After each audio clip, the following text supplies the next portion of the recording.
Jika ada orang yang bertanya padaku, "Di mana Anda lahir?" Dengan lantang dan bangga saya akan menjawab, "Indonesia." Jika berikutnya mereka penasaran, seperti apa negara Indonesia itu? Saya akan dengan senang hati meluangkan waktu bagi mereka untuk berbagi kisah tentang indahnya negeri tersebut.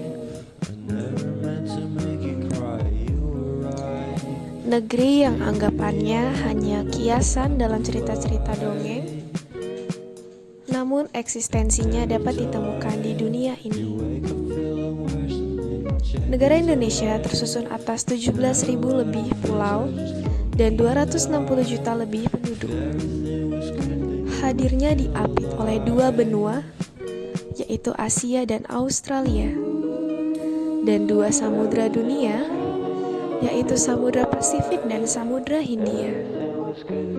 Cukup mudah menemukan negara ini di atlas atau globe dunia, karena bentuknya seperti dipisahkan oleh laut.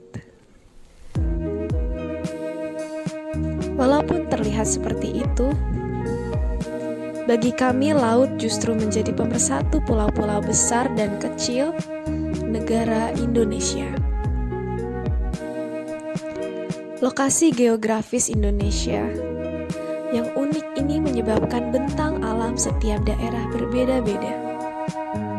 Perbedaan bentang alam ini mengantarkan negara Indonesia pada keberagaman sumber daya alam dan manusianya. Keberagaman SDA maupun SDM tersebut dapat menjadi potensi sekaligus pengacau bangsa Indonesia jika tidak mendapat perhatian khusus. Kekayaan negara Indonesia yang majemuk menjadi daya pikat bagi orang dari mancanegara.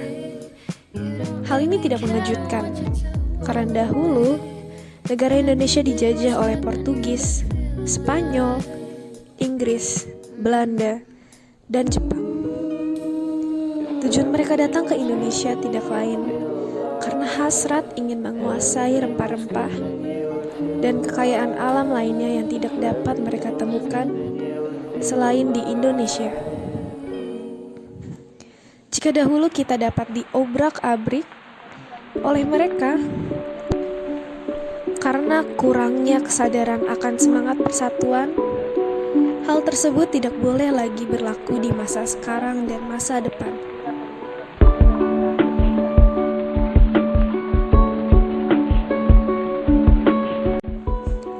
Kita menyadari bahwa keberagaman ini harus dijaga dan dilestarikan. Maka dari itu, kita perlu melaksanakan integrasi nasional.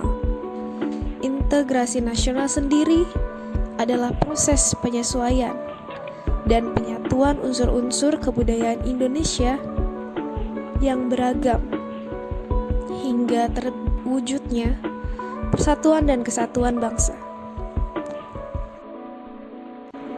Unsur-unsur kebudayaan Indonesia yang beragam meliputi ras, suku, agama, serta norma dan nilai. Jika keberagaman budaya Indonesia ini saling bergesekan, maka yang timbul hanyalah diskriminasi dan perpecahan.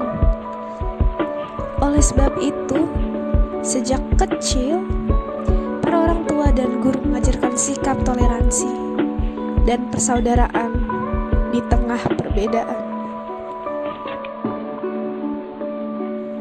Sudah sepatutnya kita sebagai rakyat Indonesia yang hidup bersisian dengan perbedaan, memandang perbedaan hadir bukan semata-mata sebagai media pertarungan, tetapi media perdamaian. Kita harus menyadari bahwa kita berjalan di jalan yang sama. Kita berjuang untuk tujuan yang sama seperti saat para pahlawan berdiskusi untuk merumuskan dasar negara dalam rangka menyatukan pulau-pulau di bawah nama Indonesia. Kita sudah sepantasnya melanjutkan cita-cita mereka, membawa nama Indonesia ke gerbang dunia bersama tanpa ada adegan sikut-menyikut entah karena sikap primordialisme atau etnosentrisme yang terlalu tinggi. Bhinneka Tunggal Ika, berbeda-beda tetapi tetap satu. Suatu slogan yang tidak akan pernah menua seiring bertambahnya usia negara ini. Justru, slogan ini akan semakin subur.